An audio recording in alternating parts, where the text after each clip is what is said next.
menanyakan jaga kebersihan diri ini, persalinan ini, ibu bersalin ini, yaitu karbo cukup dengan dukungan emosi.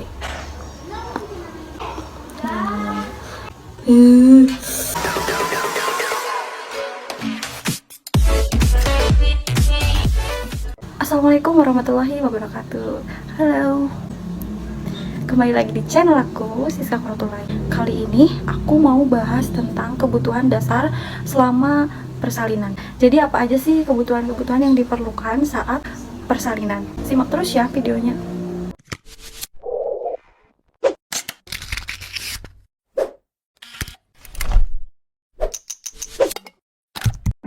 Oke, kita masuk ke bab pertama, yaitu tentang kebutuhan ibu.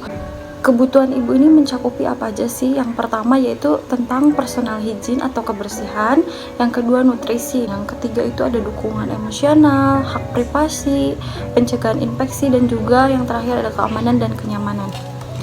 Oke, lanjut aja ke personal hygiene. Jadi personal hygiene itu yang pertama membolehkan ibu untuk mandi dan membasuh sekitar kemaluannya setelah buang air besar atau buang air kecil.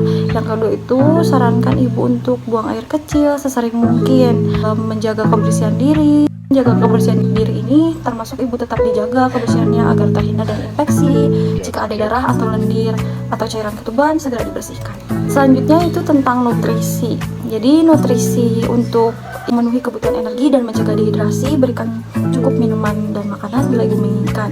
Tidak membatasi atau melarang sesuatu makanan. Selama masa persalinan benar-benar harus mencukupi kebutuhan nutrisinya. Asupan nutrisi yang harus dimakan atau diminum ibu bersalin ini yaitu sehat tidak sempurna. Ya tentunya sayuran, buah-buahan, ikan, ayam, karbohidrat, protein, mineral, vitamin. Jadi kenapa sih nutrisi ini diperlukan saat persalinan? Karena ibu harus memiliki daya atau energi yang lebih kuat lagi untuk persalinannya. Oke, next, selanjutnya ada dukungan emosional. Yang pertama, bantulah ibu dalam persalinan jika ia tampak gelisah, ketakutan, dan kesakitan. Yang kedua, berilah dukungan dan yakinkan dirinya bahwa ibu mampu menghadapi persalinan. Yang ketiga, berikan informasi mengenai proses dan kemajuan persalinan. Yang keempat, dengarkan keluhannya dan cobalah untuk lebih sensitif terhadap perasaannya. Yang kelima, jika ibu tersebut tampak kesakitan, dukungan atau asuhan yang dapat diberikan ini bisa melakukan perubahan posisi sesuai dengan keinginan ibu. Tetapi jika ibu ingin di tempat tidur, sebaiknya dianjurkan tidur miring. Sarankan ibu untuk berjalan. Dilakukan ketika ibu belum mencapai pembukaan 10 atau pembukaan lengkap. Ibu itu sangat butuh dukungan emosional karena di sini sudah jelas ya, ibu merasa gelisah, ketakutan, dan kesakitan menjelang persalinan itu sangat butuh dukungan emosional untuk memastikan bahwa ibu dan bayinya akan baik-baik saja, dan selalu berikan informasi tentang kemajuan persalinannya.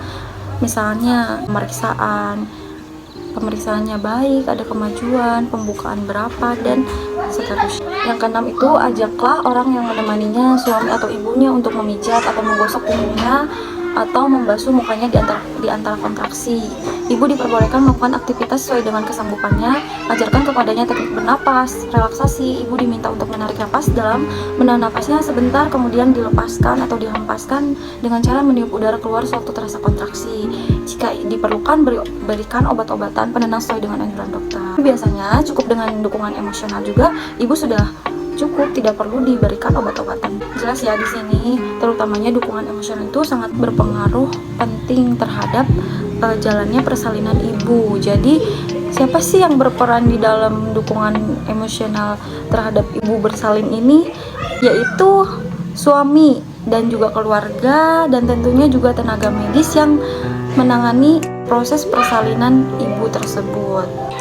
Selanjutnya di sini ada hak privacy. Hak privacy ini mencakup penolong tetap menjaga hak privasi ibu dalam persalinan, antara lain menggunakan penutup atau tirai saat sedang pemeriksaan atau saat sedang berlangsungnya persalinan, tidak menghadirkan orang lain tanpa sepengetahuan atau seizin pasien. Yang kedua itu menjelaskan kemajuan persalinan dan perubahan yang terjadi serta prosedur yang akan dilaksanakan dalam hasil-hasil pemeriksaan. Jadi ini sangat penting sekali ya untuk menjelaskan kemajuan persalinan sampai mana, apakah pembukaannya maju atau tidak, ibu perlu mengetahui. Selanjutnya di sini ada pencegahan infeksi. Pencegahan infeksi ini mandi dan menjaga kebersihan sebelum, selama, dan sesudah persalinan.